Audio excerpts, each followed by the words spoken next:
sekarang kita ada di Rally Fried Chicken. Ini adalah fried chicken lokalnya Turki dan cuma ada satu cabang di Beşiktaş aja, di seberangnya Istana Dolmabahçe Sarayı. Dan aku akan kasih lihat bedanya fried chicken lokal sama fried chicken yang kayak import gitu kayak KFC. Nanti makanannya akan datang, kami udah pesen 3 jenis.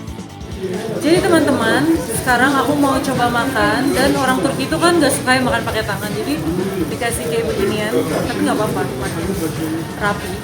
Nah, ini aku salut banget sih, mereka bikin balado-balado gini, menarik minat, dan mereka baru buka tuh dari bulan Mei 2024 lalu, dan ini adalah cabang satu-satunya. Oke, sekarang kita bandingkan rasanya sama KFC ya. Ini opsinya cuma ada 2, tender atau wings.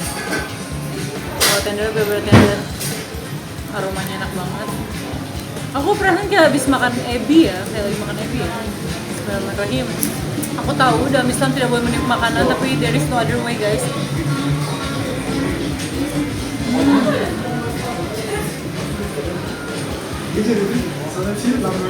Mantap. Rasanya gurih banget dan fresh. Rasanya tuh mirip Topo Pies gak? Yang kedua.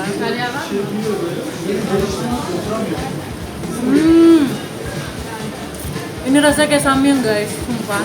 Kayaknya sausnya saus samyang versi yang gak pedes ya.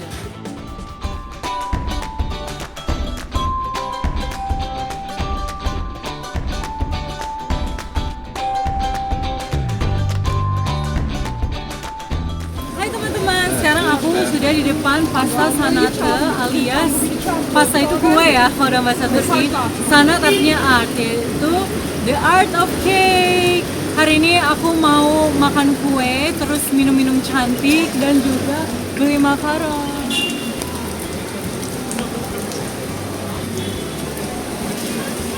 Jadi makaron ini dulu datang dari Italia di abad 16. Makare atau artinya menghancurkan atau menghaluskan. Ini dalamnya lebih cantik guys, lihat nih temboknya perangko-perangko. Ini pendirinya. Dingin banget. Langsung terasa hangat. Terus di luarnya tuh ada kayak teddy bear.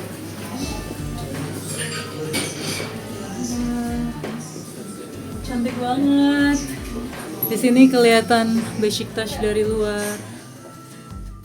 Jadi teman-teman, tadi aku pesan makaron banyak banget karena ini makanan favorit aku, dan aku pengen cerita ke teman-teman sedikit tentang sejarah makaron. Jadi seperti yang tadi aku katakan ya, makaron ini dulu dibawa oleh Catherine de Medici ke Inggris saat menikah dengan Raja Henry kedua.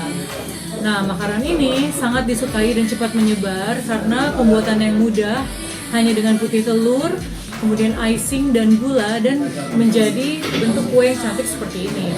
Walaupun berasal dari abad ke-16, tapi makaron ini menjadi populer di dunia di abad 19 karena sebagai wujud dari mewahnya dessert modern.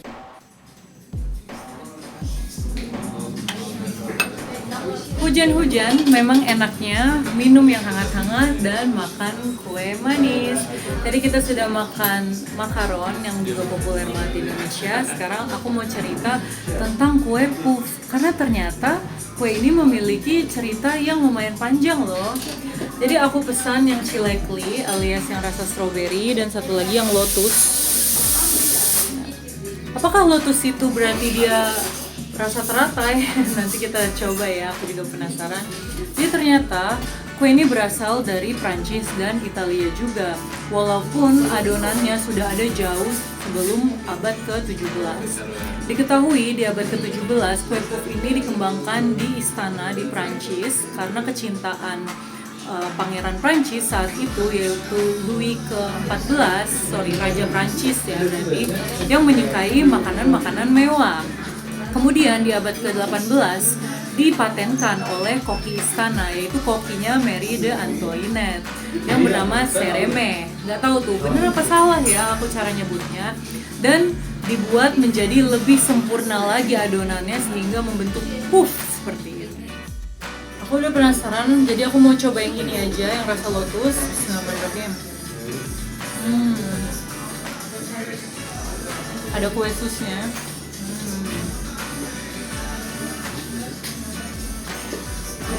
Rasanya itu ada cinnamonnya di atasnya. Isiannya enak banget. Jadi kalau di Turki, kue sus, kue apapun yang ada isiannya, beli aja guys. Karena enak banget.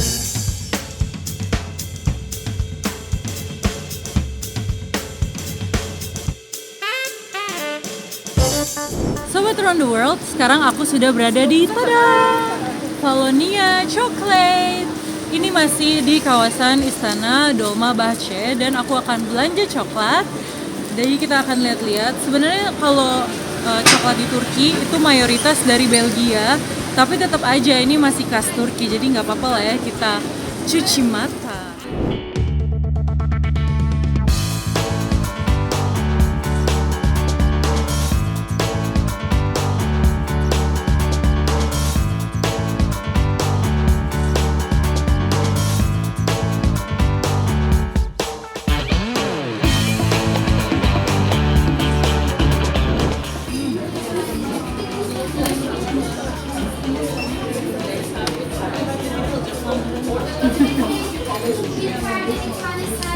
Coklat yang milk.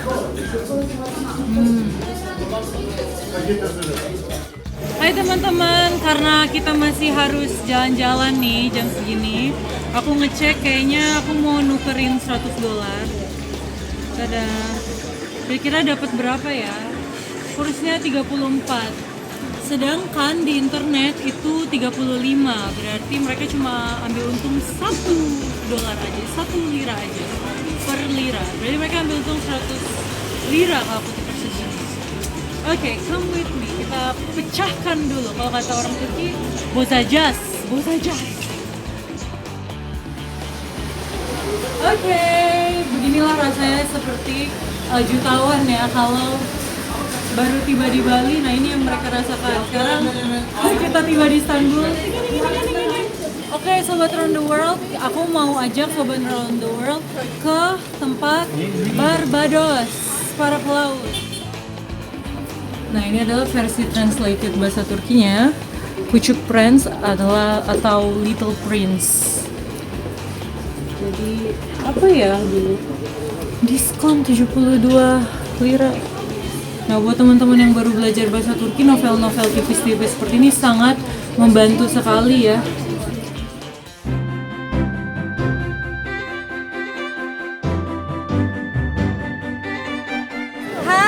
Sobat Around the World, sekarang kita sudah berada di Waktu Indonesia bagian ngopi.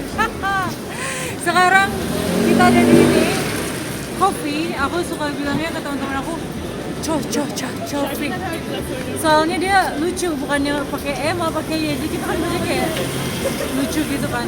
Nah, kopi ini adalah tempat kayak study cafe favorit karena harganya tuh murah.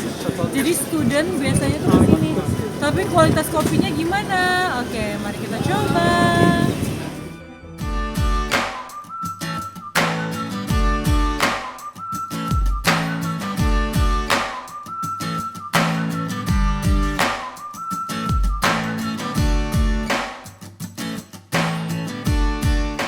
Jadi kita akan review kopi paling affordable. Nanti bahasa Inggris aku dikoreksi lagi sama para spelling grammar. Bismillahirrahmanirrahim. Biasanya lebih enak lagi kalau pakai vanilla.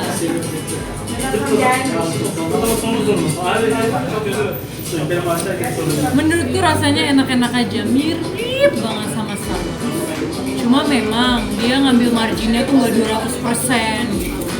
Jadi dia kayak pakai prinsip orang Cina, tau kan, untuk tipis tapi muter mulu. Lihat bagaimana.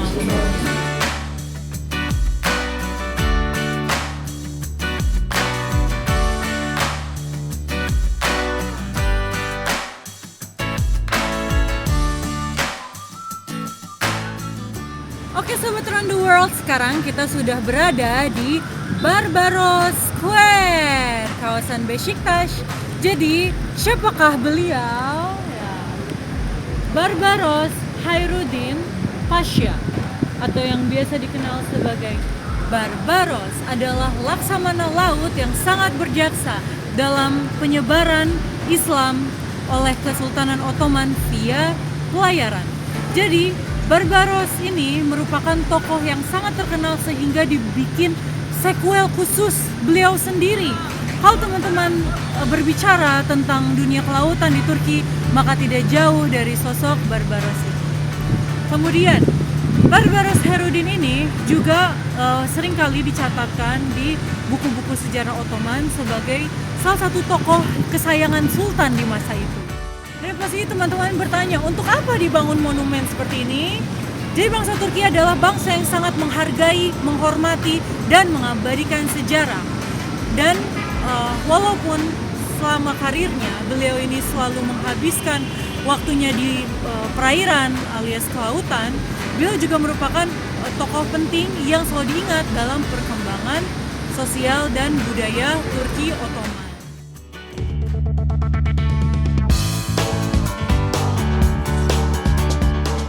Itu dia sobat around the world, dan sekarang aku sudah berada di depan patung elang. Mungkin teman-teman ingat aku pernah berfoto di depan patung elang, tapi patung elang lain karena ini patung elang yang beda ya. Ciri khasnya bulat-bulat di Barbados Square. Gimana petualangan kita hari ini? Walaupun hujan kencang, angin badai, tapi kita tetap jalan-jalan. Kita udah ke museum laut, terus kita sudah keliling-keliling, dan kita juga sudah ke Taksim Sanat juga. Nah, stay tune terus karena next time bakal ada petualangan yang jauh lebih seru lagi. Maka dari itu, saya Jasmine pamit undur diri. Sampai jumpa di episode selanjutnya. Wassalamualaikum warahmatullahi wabarakatuh. Tetap di Around the World bersama Ayu Jasmine edisi Istanbul Turki. Bye!